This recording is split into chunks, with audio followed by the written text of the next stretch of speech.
questions of your leaders, teachers, and preachers. Far too long you have stumbled in darkness searching for light. We have a man in our midst who can bring forth true fact beyond doubt, that can open the eyes and ears of those lost in darkness. As Saeed al-Imam Isa al-Hadi al-Mahdi is that man, and the author of over 150 books of a religious and scientific nature.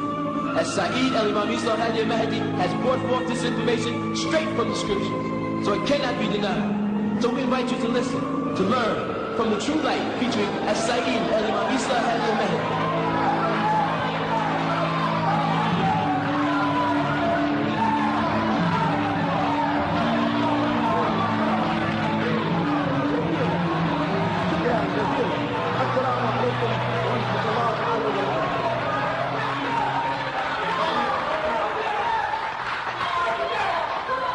نشهد أن لا إله إلا الله وحده لا شريك له الحمد لله رب العالمين الحمد لله الوالي الكريم وصلى الله على أنبياء أجمعين والمسيح والمهدي والمجدد لمن مرسلين. Are we not the bearers of witness that nothing would exist if Allah didn't create it, and that He is alone and has no partners, and that all gratitude is for Allah subhanahu wa ta'ala, the sustainer of all the boundless universes.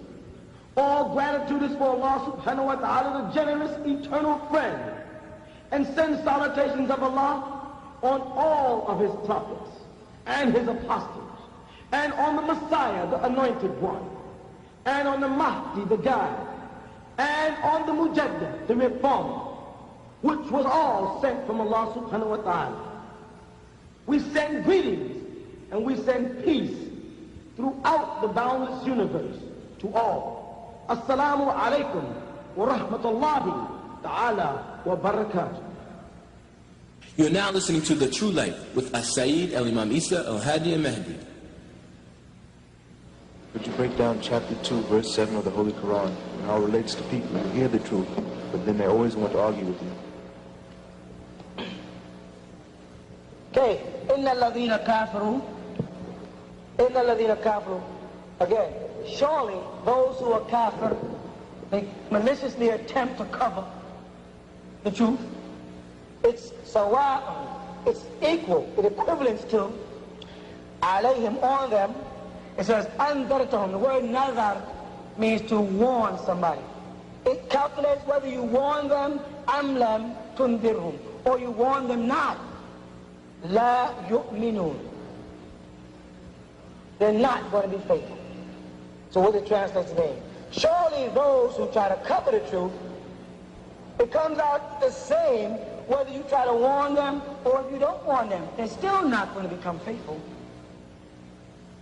Now you can talk yourself purple in the face trying to convert some of these people who think they understand Islam. You're wasting your time because they think they got it figured out. Because they bypassed the Quran and went to Hadith. But they bypassed the book called Revelations, and they went into the books of Matthew, Mark, Luke, and John, which are Jesus' hadith. They bypassed the Torah, and they went into the Talmud, which is the hadith of the Torah.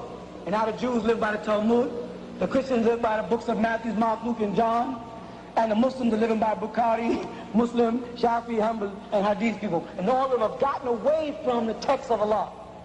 The book of Jesus was the book of Revelation. How do you know? Read it. Anybody got a Bible? Open it to Revelation. It says this is the number one part of Revelation.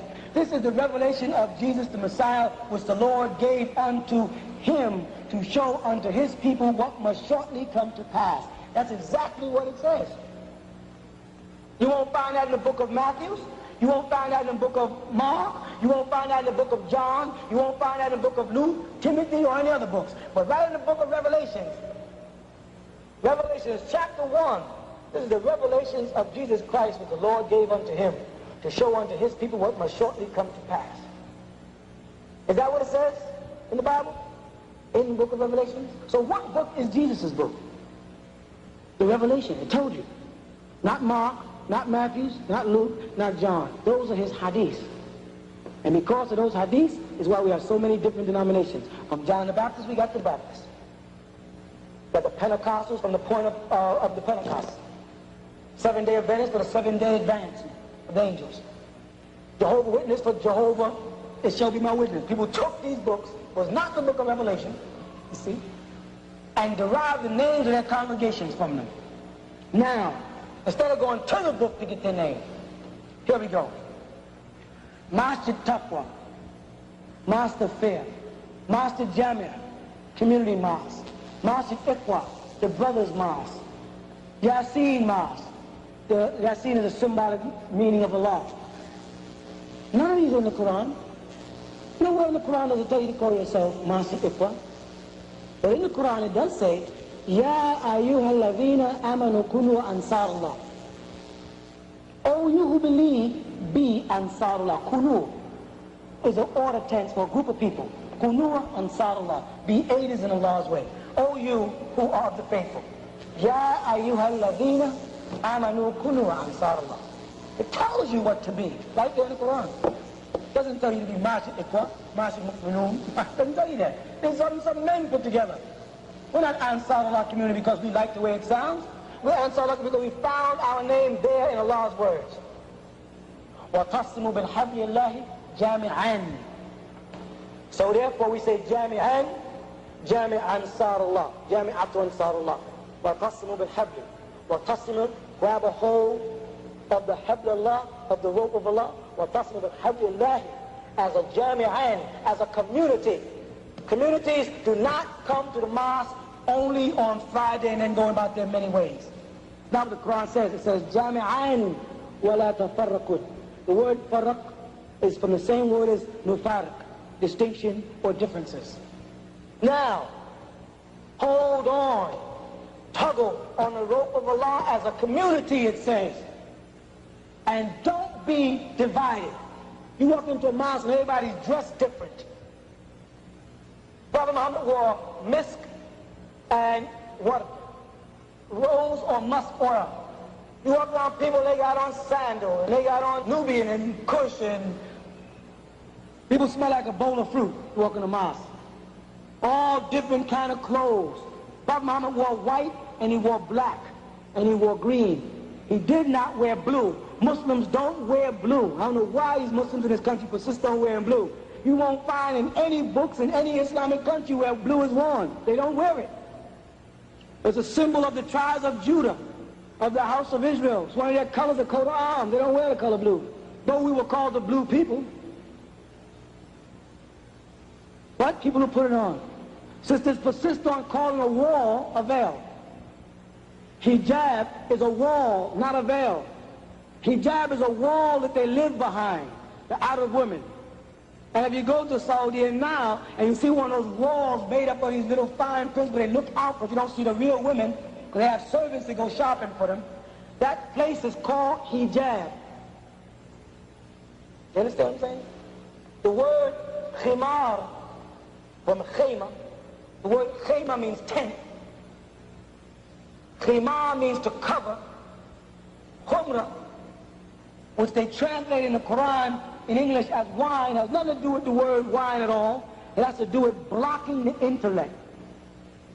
Anything that blocks the intellect is haram. I'm talking about all of those teas, all of those coffees, and all of those cigarettes. All of these are khumra, not just wine. The word wine in Arabic is nabid. Khumra, intoxicant, something that intoxicates, that blocks and clouds the vision. That includes cigarette smoking. There's a lot of things that we got to probe into when we set up a nation. When we set up a people, we're going to raise the children. A lot of things. We got to have examples for them. We have to have laws. We have to know. We can't be dependent on a bunch of books from Lahore, Pakistan, by a bunch of people whose tongue is not even Arabic. If anything, you better train your children in Arabic and let them translate for you. You follow? It'll be a lot better for you to pay for an Arab to come here to train your child than for you to go over there and spend 5 years away from your child trying to learn it. Isn't it simpler just to raise the money and bring them here and let them teach your children? That's simple. Take them out the city, buy a farm, buy some land, learn to defend yourself, get ready, because jihad is coming. Don't you see what's happening in the Middle East? So what's going to happen when Hajj comes around and Mecca is controlled? This is in the making. This is the jihad. The Antichrist, I know y'all know, is already here. You can see the works of the Antichrist everywhere you look. They tell you when the signs of the Antichrist would be right in Matthew 24. Wars and rumors of wars. Nation against nation and kingdom against kingdom. Pestilence. Earthquakes in all types of places. This is what Matthew 24 tells you. Are we not in a time of wars and rumors of wars? Isn't kingdoms against kingdoms and nations against nations? Is that not the time we're in? Yes. The book of Revelation is manifesting itself right now. It's sad that the Muslim world don't read it. Because if they did, they'd find themselves in it and see themselves as the kings of the East, of which the Antichrist is going to rise right out of them. It's right in the Quran, it's the Bible, out of the beast of the earth. It's going to come up and rise right in the midst of Mecca. When you look at the word Dabab in Arabic, you get the word tank. A tank.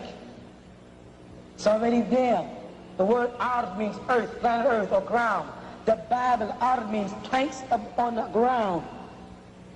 That's different than in the books of Revelation about the judgment day.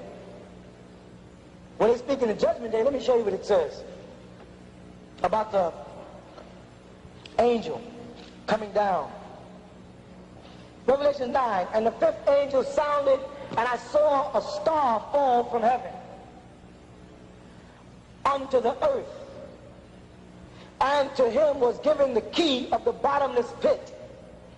And he opened the bottomless pit, and there arose a smoke of the pit, as the smoke of a great furnace, and the sun and the air were darkened by reason of the smoke of this pit. Let me understand, church. He saw a star fall.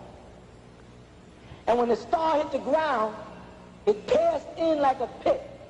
And up and out of that pit gushed forth smoke. He saw a light shoot. And he saw it fall and hit the earth and go down. And then it gushed forth into smoke and fire. This look familiar? Does that look familiar? That looks like an atomic explosion he's describing. Remember, this is John. They didn't have atomic weapons then. So he had to use what he knew. He said he saw it go down into the ground, into the bottomless pit. They call it, you know, the bottomless Hades. You know what Hades is? The center of the earth. That's all it means. It went down into the ground and gushed up smoke and fire and blocked out the sun. Radiation. A radiation storm. The sky becomes blackened. That's what he says. I saw a star fall from heaven upon the earth, and to him was given the key of the bottomless pit. That means he opened the floor to go in. And he opened the bottomless pit, and there arose a smoke out of the pit, as the smoke of a great furnace, and the sun and the air was darkened by reason of the smoke of the pit. And there came out of the smoke locusts. Now this is very important. Upon the earth. And locusts do what? Huh?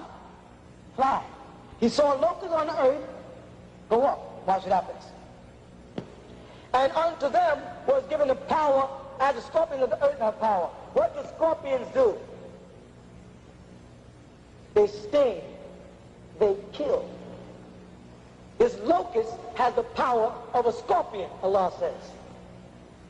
And it was commanded them. They were being commanded.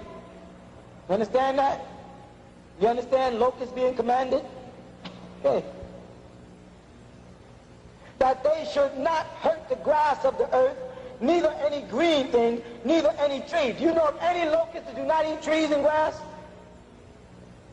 This is describing something that's going to become clear soon. But only those men which have not the seal of God, as they say, in their foreheads. And to them was given that they should not kill them, but that they should be tormented 5 months. That's a radiation fallout. And the torment was the torment of a scorpion when it strikes a man. You know what happens when a man gets struck by a scorpion? What? his body turns to heat. His face breaks out. He begins to dehydrate. His eyes can even bulge out of his head. You know what that is? The same thing that happens when radiation falls out. The body feels like it's on fire. The body begins to turn inside out. But they're going to tell you that these are not locusts pretty soon. And in those days shall man seek death and shall not find it. Why is man going to seek death then? Because after radiation falls out, the condition of the world and the condition of people who are disfigured from it, people are going to want to die and they're not going to be able to. People are going to seek death and can't find it. This is the same thing we Muslims know as zilzal in the Quran, the earthquake. Same time, the shaking. Watch. And the shapes of the locusts, now here they go. And the shapes of the locusts were like unto horses prepared for battle. A formation. You understand? And on their heads were as it were crowns of gold. He saw the sun reflecting off of something. A plane. And their faces were the faces of men. You saw the tiger fighters? That they used to bomb? The planes where they draw faces, the mouths of lions on them? They have those again. And they had hair as the hair of women. And their teeth is the description of the drawing. Whereas the teeth of lions, he described in a plane, a fighter plane. This is what John saw 2,000 years ago. There was no planes, so he described them as locusts, flying in formation and shooting off something that stung the earth. But this happened after a great one fell and made an atomic explosion, which means there's going to be a first bomb, which is not a regular bomb, it's a nutrient bomb. Why? How do you know? Because it says it won't be hurt nothing but men. It won't destroy the plants or anything but men. Neutron. Before the neutron bomb was even thought of, this man saw this vision. All right? They had breastplates, as were the breastplates of iron. Have you ever seen a locust with an iron plate? What did John see? John saw planes flying in formation. He saw a plane shoot a star upon the earth in a great explosion. And then he saw it moving across the earth and take light into the sky in formation by command of someone. And stinging the earth and stinging men. But the bombs they dropped did not destroy any of the plant life, only human beings who did not have the mark of the Almighty. You find it as a mark of the beast in the Bible also. But the mark of the Almighty is called Bism in Arabic. The mark that a Muslim gets from prostration. That don't mean go burn your head. It's not the mark by burning your head. It's the fact that you rise for prayer. Yuqinu salat. That's what it's talking about. Because Jesus said in Matthew chapter 5, verse 9, blessed are the peacemakers, for they shall be called the children of God. Now, name a group of people that call themselves peacemakers. Christians call themselves the peacemakers. It says, Jesus said, because they believe in Jesus, blessed are the peacemakers, for they shall be called the children of God. Which we know they mean Allah Ta'ala. You say the word Muslim, you know what you're saying? Muslim, one who's of peace. Not one who submits. Musallam, the shaddu ala lam, is the one who submits. That can be used about to get you a headlock. I can say, tasallam, you surrender. The word Muslim with lam alif means one who's of peace. Al-Islam means a peaceful state. Jesus then told his followers that Muslim was going to come right out of his own followers. And many of y'all were Christians in some form or fashion, and now you're Muslim.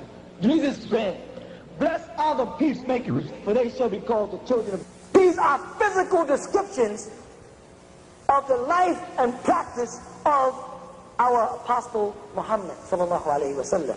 How he dressed, how he ate, how he sat, how he laughed, how he pointed, how he talked. All of these things are mentioned in detail in the Sunnah. And he said to us, I left you with only two things, right? Two things I left you with. The Quran and my Sunnah. And then he said, do the opposite of the mushrikeen. Who are the mushrikeen? Anyone who does not believe in Tawheed, wahdahu la sharika lahu, is mushrikeen. You know what? It's sad. There's a whole lot of Muslims that are mushrikeen. Because they've now got Allah up here, and they put Muhammad here, right next to each other. Huwa Allah alladhi la ilaha illa huwa. It doesn't always have to be La ilaha illallah Muhammadur Rasulullah. Huwa Allah alladhi la ilaha illa huwa. Huwa wahdahu la sharika lahu. You don't compare Muhammad, our beloved prophet, to Allah in any way. You don't compare the hadith of the apostle to the Quran of Allah. What is wrong? Where'd you go wrong? He said, I left you two things, the Quran and my way. Which one was first? The Quran. The Quran tells a Muslim how to dress. Tells a woman how to walk. It tells a woman, don't walk enticingly. Don't walk heel-toe. It says, don't put your heel down and your toe, because it'll cause your adornments to move. Meaning the woman would switch. So when you see a Muslim woman sleep, say, stop switching. She's supposed to know that. It tells a woman to cover her face over her bosom. He was talking to a man when he pointed to her sister's face. Salma came to him with a thin dress on. And Rasulullah said, take that off. That's the likeness of what should be a curtain in a mosque. And made her take off this thin dress they gave her. And when she came back, the man said to her, well, I said to Rasulullah, how should a woman dress? And he said, only that, that, and that. You don't find in the hadith any place where it says her face should be revealed. He pointed there, there, there. He does not say anywhere a woman's face should be exposed. Understand? He said to protect her adornments, her beauty. What is the most beautiful part of a woman according to the hadith? The hadith says the most beautiful part of a woman is her face. You understand that? He's telling them what should be covered and what should not be covered according to the Quran. And if you do, like I have done, I've been to Sharq al-Asad. That means I've been to Saudi, I've been to Iraq, I've been to Syria, I've been to Turkey, I've been all over the Arab world and studied in 3 different countries. I studied in Medina, I studied in Egypt, and I studied in Sudan. And when I leave the city and I go into the bush or the desert of any country, any of them, you find a woman with a face covered. In the bush, not in the city where they've been influenced by modern scholars, everybody trying to become Christians. But you go into the bush of Morocco, you see women with their face covered. Now here's the point. I've heard Muslims say that is tradition and that is custom. Right? But here you are in Saudi here, and a woman got a veil on. And way over there in Morocco, and a woman got a veil on. And way over there in Algeria, and a woman got a veil on the Sahara. You understand? And the men dress differently. If it was a custom of the country, wouldn't the men and the women be dressed the same? When you go to Sudan, you see the men wear a certain type of jalabiya and we wear a very sloppy imma, as you would call it. All sloppy. The women wear thobe, wrapped around. You go to Morocco, the woman wears a jalaba, has a split up side here, has a little hood on the back. The men wear a thing called a jubba, which is a jalabiya, which is very similar to this one here, with a silham, which is like a cape with a hood they put on it. All these men have come out with these fine little minute differences in their dress. But all the women wear the veil. Now let's look at it. Is the native language of Pakistan Arabic? No. Is the native language of Saudi Arabia Arabic? Yes. Is the native language of Morocco Arabic? Yes. Is the native language of Algeria Arabic?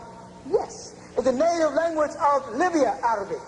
Yes. Why is it that Pakistanis can tell you all in their hard Pakistan books that you don't have to wear a face veil?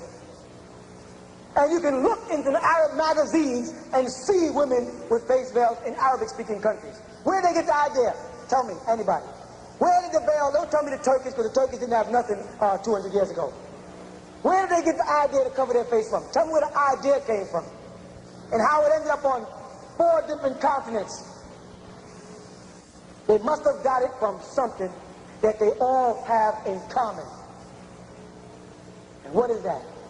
The Quran. Because the Moroccans in Maghribi, they have their own customs and traditions. You understand that? The women, the marriage, the divorce, everything is different. No, none of them follow the Sunnah of Rasulullah. They have their own customs and traditions, everything. But then when it comes to dress, all these women found their way to the veil until modernization and modern scholars even, modern Islamic scholars pop up on the scene. Don't let nobody tell you that that's because Islam is in your heart. Islam is not in your heart. Islam is in your ruh, in your soul. Islam is in your nafs.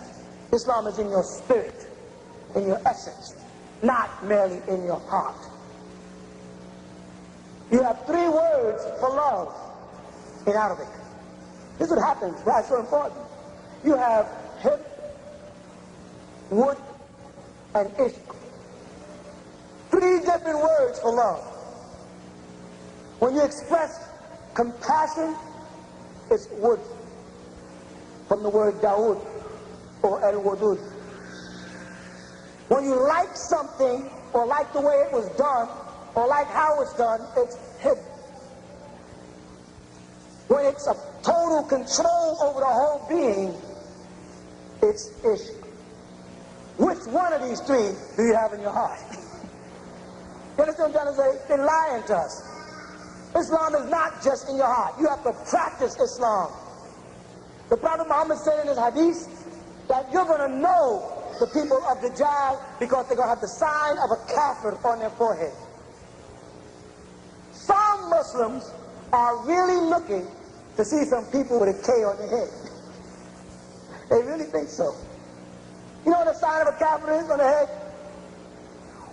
If we were walking down the street and a man was coming down the street, he had a blue suit on with brass buttons, a gun, and a big silver thing, what would he be?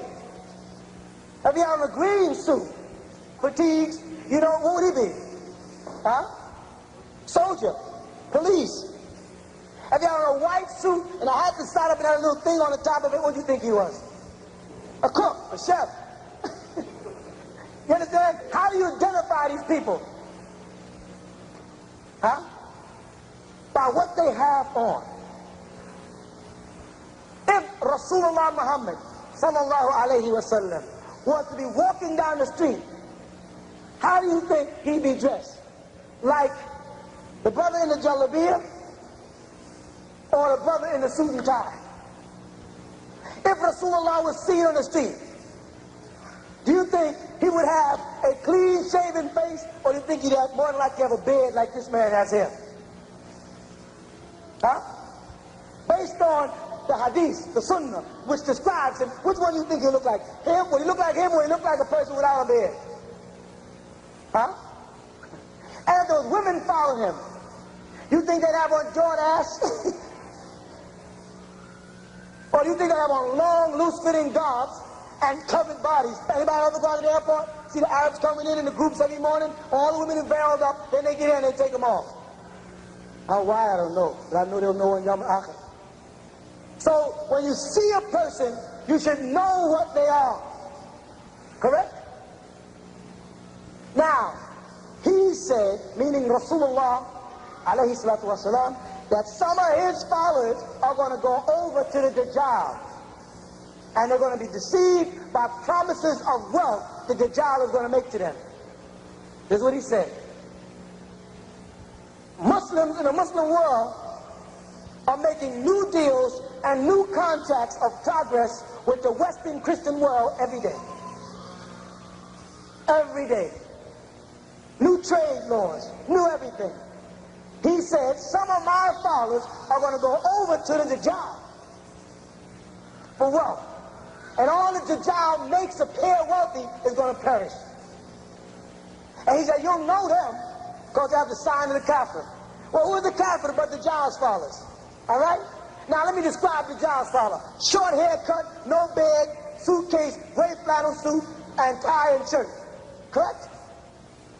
So if a Muslim is just like that, who is he dressed like? He's dressed like the polytheist. Will you be able to look at him and know if he's a Muslim or not? Huh? No. Should you be able to look at a man and know if he's a Muslim? Yes, you should know your brother in the dark as well as in the light. You should know a Muslim. You should see a Muslim 4 blocks away and say, that's a Muslim or that's a mu'minati. You should know that. That's why the Prophet Muhammad said, you'll be able to look at the Dajjal and see the sign of Kafir. Because when you look at him, you're going to see a Kafir. Now, there's what they call mutakhir in Arabic.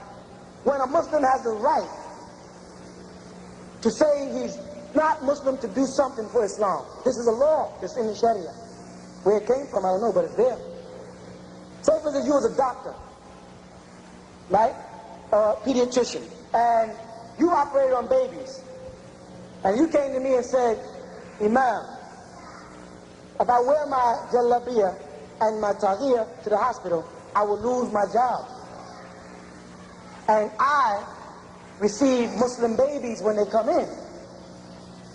You follow what I'm saying? What should I do? Should I tell you to leave the hospital and put the babies in the hands of the Yahudi, the Jew or the Christian? Or should I tell you to stay there, you follow that, and receive the babies in mutakhir? They have that also. Muslims were allowed to do things like that, to go amongst the camp. Salahuddin, you know who Salahuddin was? Of the crusade? Huh? How do you think Salahuddin was able to deceive the king? He lived with him, ate with him, cured him of his sickness and everything. How do you think he was able to deceive him into thinking he was not a Muslim if Salahuddin had to pray 5 times a day in front of the king? How? Huh? He had to pretend that he was not a Muslim. You understand that? To make the point. Read about the Crusades, you see it. It has happened in the history of Islam. But if you ain't got that as an excuse, then you better be in the dress of the Prophet Muhammad. Otherwise, you're going to be classified as Masjid al-Dajjal's followers. If you think that your living here is to make money and survive and get rich, then you will have went over to become a follower of Dajjal. You're doing the exact same thing the Arab world is doing right now, selling out Allah Ta'ala. Here's that Mecca. Right now, Mecca is a business proposition. It's who got the money. And Rasulullah told us in the last day, he said, my people are going to make Hajj just because they can afford it. I met Muslim brothers in Mecca. I walk up to them. I said, Salaam alaikum. I said, wa alaikum salam. I said, Anta min way. Min aina. Say, huh? Min fayn anta. Go to dialect. Huh? Where you from? America. You don't speak Arabic? No. How are you going to perform the rites? Or have a mutawa? This man, there's no such thing. There's no such thing as a man who performs the rites for you for Hajj. So you go all the way up there, spend all your money, and you're going to come back. Now you're not Hajj. You're not Hajj. You just went on a vacation. That's what the Prophet Muhammad said when he said, my followers will get to the point where they're walking up to Mecca. A lot of Americans walk around, I'm Hajji this, I'm Hajji that. They don't even speak the language. They couldn't have made the rights because they can't even read Arabic. And no one can do it for you. If a man can make Hajj for you, then a man can make Salah for you. I can say, listen, I can't make Maghrib. You make Salah through Maghrib for me today. I can't make it. Nobody can make Hajj, but Hajj is a prayer.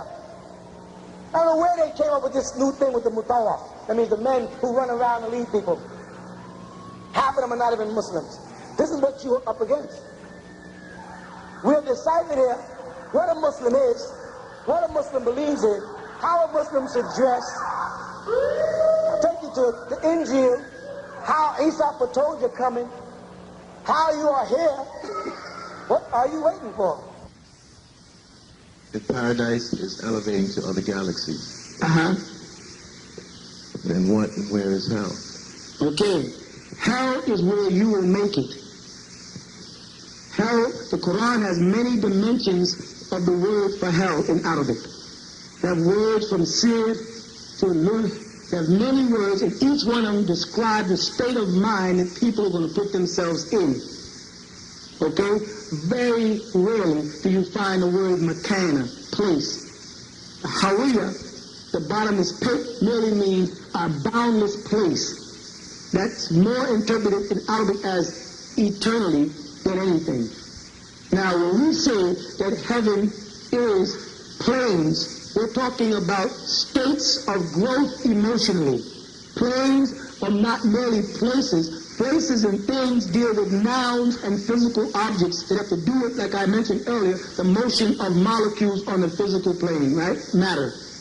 When you start speaking about the planes emotionally and man elevating to those planes, we're talking about his spiritual growth and the speed in which his etheric body transforms into a spiritual body and into a soul force. And at the rate it's moving, he'll begin to vibrate on different levels. The same way, the room you're sitting in, the light could become so bright until your octave nerve will cut off. That does not mean the light is not there. It means it got so bright that you can no longer take it. It will just block out your ability to see. Man has to elevate again back to their stage, and depending on his spiritual growth will determine what he as a spiritual being will create in his environment that Allah Ta'ala refers to as Jannah in the Quran. The garden. He doesn't call it a place, he calls it a garden, and describes things that people on a physical plane can identify with. Rivers flowing in green grass and couches for man, because to describe a spiritual state to physical people is next to impossible. So he has to give you likenesses on the physical plane that you can identify with. You follow that? Oh, right. And hell is an abode where people are going to judge themselves by their sins, not for their sins. And hell resides deep down in the essence of each individual. You give yourself hell when you do wrong and know it's wrong. How does it compare to the last day or the day of standing? Okay. You put that in relation to in the Quran, Allah Ta'ala, in the Holy Quran, Allah Ta'ala teaches us that there are three stages of the end. The first being Yawm al-Din. Yawm al-Din, the day of Dunin, the day when people will be questioned about things, judgment. The next one Allah Ta'ala uses is Yawm al-Qiyamah. Yawm al-Qiyamah. The word Qiyamah comes from the Arabic word Qum, to stand up or to rise up. Not Ba'atha, to resurrect, but Qum, to just stand up physically. Okay, to erect yourself. And the last one is called Yawm al-Akhir. Yawm al-Akhir. The word Akhir means the final or the end. Man must pass through these three stages before he has totally become godlike again. Or, would we have it, one with Allah. That means, after his domain on the physical plane, the first thing is Yawm al-Din. Or Yawm al-Qiyamah, I should say. The day when he will come back as a sun-dried body, or a spiritual body, the Quran says, and stand to be judged. Yes, the first one is Yawm al-Qiyamah, to rise up, whether he's dead or alive, and in the spiritual form, go before the Ushq Allah, the throne of Allah Ta'ala, and at that point, he will start Yawm al-Din, the day when his records will be passed from Sijin or Ilion, the two places mentioned in the Quran as the prison or the exalted abode, where the records and deeds of mortals are kept. You follow? Yeah. Then, after that record is passed to him in either his right hand from the front from Ilion or his left hand from the back from Sijin, then he goes to Yawm al-Akhir. Yawm al-Akhir in the Holy Quran is equivalent to the second death in the book of Revelations. What do I mean by the second death? Man dies here, then starts his judgment. And then as a spiritual being, whether or not he will go into Jannah, eternal salvation in the presence of the bosom of Allah Ta'ala, the Quran says, wherein he will reside khaliduna, eternally based on what you call time on earth, or will he be cast into the pit with Satan and the likes of him, which will be his second death. He's cast into a pit, that's the second death, where he will reside with Satan and his, because remember, Satan as an angel cannot be destroyed. He's an angel of light. Him and his host of beings and the stones of Sijin will make up with the tormentation that you believe in your mind is hell, and thus will project yourself into for suffering. Not you per se, but people. All right? Keep questioning. Do you get it out your mind totally? Yeah, I'm still a little confused with this because you can live through this life and pass on. So my question is, how do you get through these different stages, or can we all get through these stages here? They're growth stages. See, most people have lived many times before.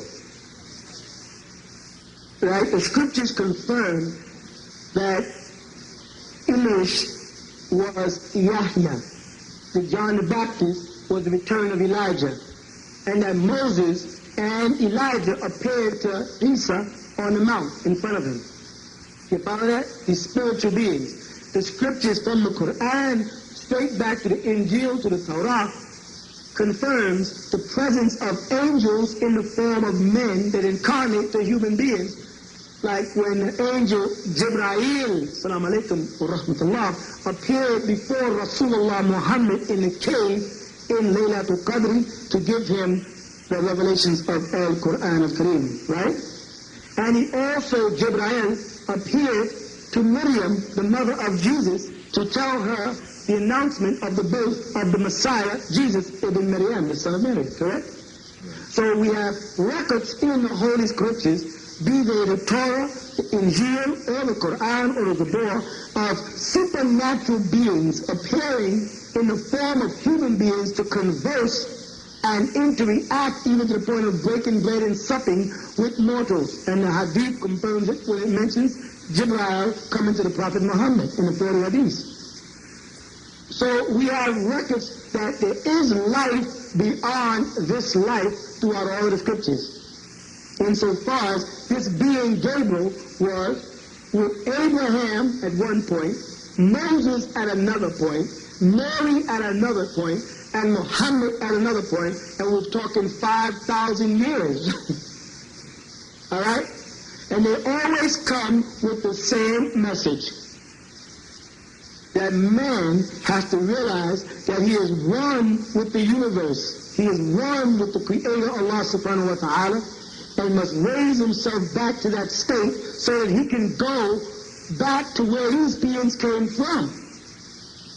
These beings, angels as they call them, are coming from some abode to deal with mortals. And they're saying that you mortals want to get back to that abode. So the answer to your question is, there are levels of aspiration that men have to go through when they can make a transition from a mortal being to an immortal being. When they can let the spiritual self dominate the physical self and prepare their inner being for that journey back to wherever these beings come from. Of course, there's an answer, but to keep taking the subject deeper and deeper, just to say to wherever they come from, wherever Gabriel, the angel, comes from, and Uriel and Raphael and Michael, where they come from is where you're trying to get back to, and obviously came from if they said that man was placed on earth from some place. Took the man and placed him in the garden, and they placed you in the garden and brought you from somewhere. And that place is where you're trying to get back to. Yes, it is possible, but it calls for application, discipline, and obedience. Some of the things that the devil taught human beings not to do. To apply themselves to the best of their ability, to obey, and be obeyed. They can't take instructions because everybody, since the beginning of Genesis, is suffering from a God complex. When the devil said that he does know that in the day you eat thereof, your eyes shall be opened and you shall be as gods. Now everybody you meet thinks they understand the scriptures, thinks they got a monopoly on its meaning. Everybody wants to be the God. Instead of admitting they don't know and sitting down and be instructed so they can make it, everybody tries to interpret it themselves because their ego dominates their divinity. اقرأ باسم ربك الذي خلق. خلق الإنسان من علق.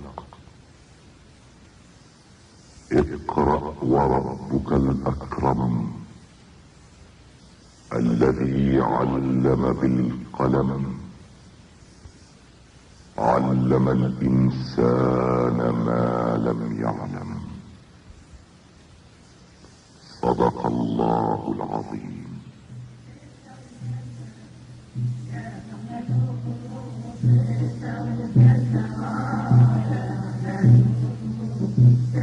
Those are verses 1 through 5 of Salatul Alaq from the Holy Quran chapter, Separation of Cells.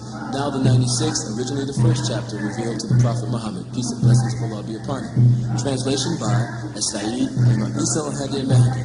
And it reads as follows: Begin all things with the illustrious names of Allah, the Healed of the Most Merciful.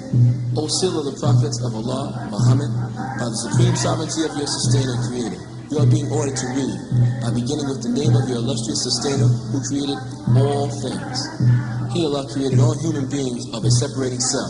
So read, because your sustainer, Allah, is most generous. He uses the quill to teach. He, Allah, taught human beings what they would have never known. You have been listening to The True Light with As-Sa'id Imam Isa al-Hadi al-Mahdi. The Nubian Islamic Hebrew Mission would like you to write or send questions to True Light, 719 Bushwick Avenue, Brooklyn, New York, 11221.